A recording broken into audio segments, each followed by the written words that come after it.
सुबह पढ़ो या रात को, हमेशा रखो अपने दिल में इस बात को कि मुझे आईएएस बनाना है अपने आप को। ये परीक्षा है संघर्ष की और जीत इसकी पहचान है। आप छोटी जमींदारी सोच के जो सर कह रहे थे, कुंठावश के छोटी जमींदारी छोड़ के बड़ी जमींदारी पानी है। एक आपने खुद भी कहा कि पुलिस में सिर्फ एक डिपार्टमेंट है, डीएम चूक सब देखता है। लेकिन मेरा मानना यह है विकास कि आईएएस एक विघटित होती हुई संस्था है। आज के समय में शरीर के एक हिस्से के भी 10 डॉक्टर होते हैं। Yes sir. तो आप एक ऐसी सेवा के लिए क्यों ललायत हैं जब आपको सुरक्षित तौर पर पुलिस सेवा मिल गई जिसका कोई बहुत अच्छा भविष्य नहीं है? अब तो एकाधिकार टूट रहा है सब आईएएस का। बहुत सारे सर्विसेज हैं, वो जॉइंट सेक्रेटरी आईपीएस जा रहे हैं, बहुत सारे। तो फिर क्यों आप मतलब एक अच्छी, और आपने एक चीज़ और कही, मैं आपका नोटिस कर रहा था कि साहब अवसर नहीं मिलता। बहुत अवसर मिलता है। आप अगर एक पर आवर रेशियो निकालेंगे तो पब्लिक एसपी से ज़्यादा एक्सेसिबल मिल सकती है रादर देन डीएम के, क्योंकि वो तो उसका अपना ही स्टाफ इतना ज़्यादा होता है, इतना मुलाजिमान उसके होते हैं, वो तो उन्हीं से घिरा रहता है। पब्लिक के लिए तो बहुत ही कम उसे टाइम मिलता है। तो पब्लिक के लिहाज से देखा जाए इमीडिएट राहत अगर किसी सर्विस में दे सकते हैं तो वो तो पुलिस ही है। इस पर आपका क्या कहना है इन विचारों पर? सर मुझे लगता है कि सर पुलिस सेवा या फिर सर आईएएस सेवा, प्रशासनिक सेवा है सर, दोनों में पूरकता का संबंध है सर। दोनों को हायर या सबऑर्डिनेट कहना सर गलत होगा। नहीं, मुझे कोई ऐसा खुश करने वाला एक ऐसा है जो मुझे थोड़ा संतुष्ट हो जाऊं, ऐसा कोई ये तो रटे रटाए से आंसर है। मतलब मुझे, आप चूँकि सर्विस में है तो इसलिए मैं आपसे बात कर रहा हूँ कि ऐसा कोई उत्तर दीजिए, चूँकि आप अब ज्वाइन भी कर चुके हैं, जिससे लगे कि हाँ, मतलब हम मान लें आपका जो दावा है, आपकी जो महत्वाकांक्षा है वो वैध है, लेजिटिमेट है, मतलब उस हिसाब से कि चलिए आपको आईएएस में जाना चाहिए। जब आप बहुत शानदार तरीके से आईपीएस ज्वाइन भी कर चुके हैं, 1 सप्ताह 0 वीक आप चले गए, हॉस्टल में आपका सामान पहुंच गया, बावजूद इसके हम मतलब एक आदमी की दे के आपको आईएएस बनाए या आपको अच्छे मार्क्स क्यों दें?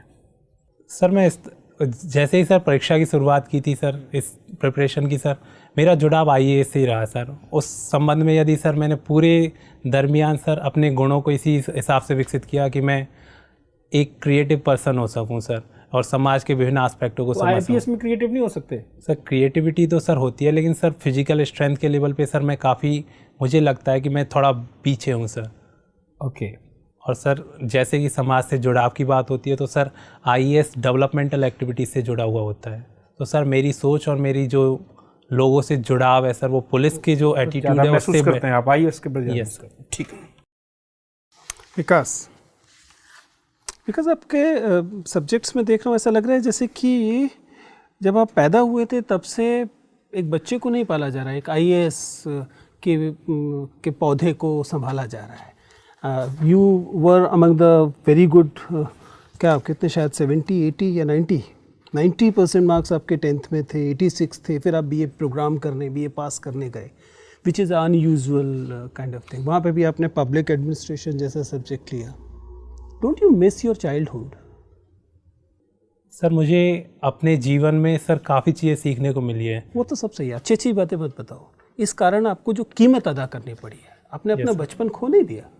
सर मुझे ऐसा नहीं लगता है सर। बचपन के दौरान सर मेरे ऐसे मित्र भी बचपन में भी तो मुझे लगता है आपको खिलौने भी आईएएस वाले दिए जाते होंगे। नहीं सर, मित्रता और गांव में जैसे कि सर मैंने जो भी एक्टिविटीज़ की है तो सर उसमें मैंने अपने बचपन को जिया है, और मुझे लगता है कि सर मैं अब तक अपने बचपन को जी रहा हूँ, क्योंकि मैं सेवा में आने के बाद भी अब भी उस पहली सिगरेट कब पी थी वो बताइए? सर मेरा मानना है कि सर सिगरेट वयस्कता का मानक नहीं होता है। तो सर प्रश्न पूछा, उसका उत्तर सर मैंने नहीं पिया सर। कोई बात नहीं, चलिए let's go to the public administration. आपका विषय रहा है। मुझे बताइए कि एफडब्ल्यू रेक्स का जो मॉडल है वो एग्जैक्टली है क्या, वो इंडिया पर क्यों, किस तरह से लागू होता है?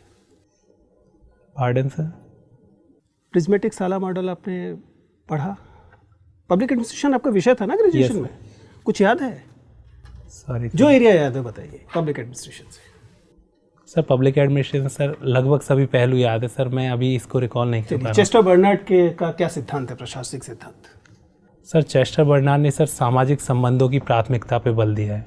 उन्होंने कहा है कि सर अनौपचारिक संबंध है वो कहीं ना कहीं औपचारिक संगठन में भी महत्व रखते हैं और उनको प्रमोट किया जाना चाहिए, जिससे कि संगठन की उत्पादकता को बढ़ाया जाए। साइमन और बर्नार्ड में बेसिकली अंतर क्या है सिद्धांत के स्तर पर? Sorry sir. मुझे बताइए कि इंडियन एडमिनिस्ट्रेशन की जब हम बात करते हैं उसमें एक लंबे समय तक इंडियन सिविल सर्विसेज को स्टील फ्रेम ऑफ माना गया। क्या आपको लगता है कि ये स्टील फ्रेम अब भी स्टील फ्रेम है 70 साल के बाद आज़ादी के, या नहीं इसकी प्रकृति में, इसके नेचर में बदलाव है? सर वर्तमान में इसमें सर बदलाव की मजबूत हुआ है या कमज़ोर हो गया ये फ्रेम? सर वर्तमान में ये सर लोगों से जुड़ाव के साथ साथ सर अपने जो ध्येय है सर उसको पूरा करने की और कोशिश कर रहा है सर। इसका मतलब ये और मजबूत हुआ है। Yes sir. एक डेमोक्रेसी में ब्यूरोक्रेसी स्टील फ्रेम हो और मजबूत हो, ये डेमोक्रेसी के लिए एक अच्छा साइन है या बुरा साइन है? सर डेमोक्रेसी में सर सबसे महत्वपूर्ण ज़रूरत ये है कि प्रशासन लोगों से जुड़े सर। इसके लिए वो नियमों के साथ साथ सर अपने जो लक्ष्य हैं सर उन पर भी काम करें सर। इसके बारे में कहा जाता है कि प्रशासन को आउटपुट के बजाय आउटकम पे ओरिएंटेशन होना चाहिए सर। मेरे सवाल का उत्तर शायद नहीं आया।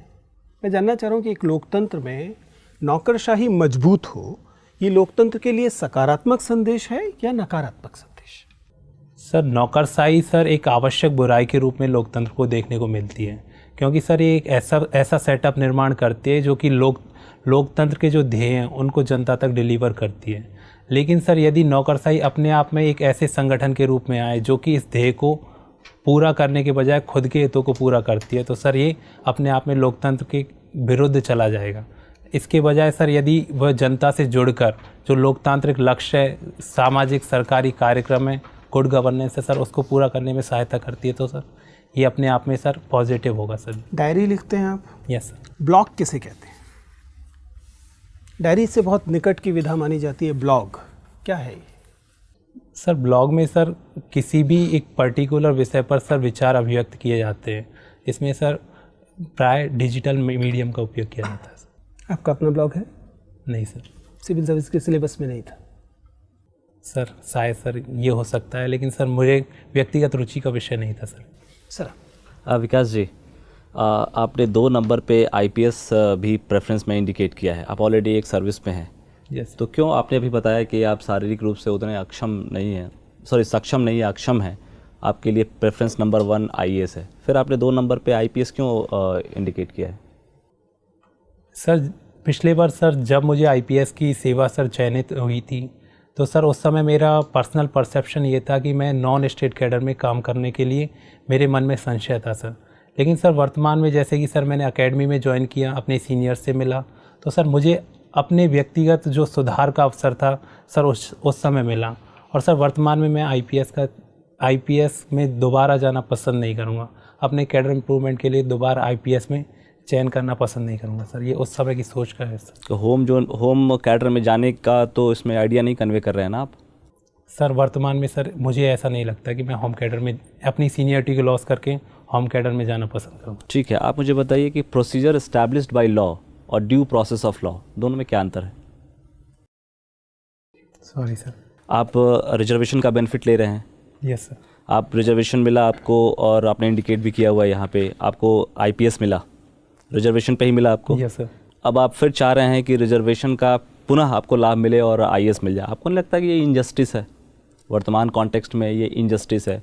सर वर्तमान व्यवस्था सर आरक्षण की व्यवस्था सकारात्मक विभेद पे आधारित है सर। उसमें वर्तमान में मुझे लगता है कि अब सुधार की आवश्यकता है, और सर यदि यह सुधार होता है तो मैं भी सर उसके प्रति आशावादी हूँ, और सर यदि ऐसा होता है तो सर मैं भी उसके पक्ष में। तो सुधार की पहल सरकार ही क्यों करे? आप तो अब ऐसी स्थिति में हैं, आप ऑलरेडी एक प्रतिष्ठित सेवा में हैं और आप सुधार भी करना चाहते हैं, तो सुधार का जो पहला स्टेप हो, स्टेपिंग स्टोन, आपसे ही क्यों ना शुरू हो? आपने क्यों नहीं एफिडेविट फाइल कर दिया कि मैं जनरल कैंडिडेट के रूप में मुझे ट्रीट किया जाए और मैं रिजर्वेशन का बेनिफिट नहीं लेना चाहता हूँ? आप एक अंडरटेकिंग यूपीएससी को दे देते हैं, क्यों लेना चाहते हैं?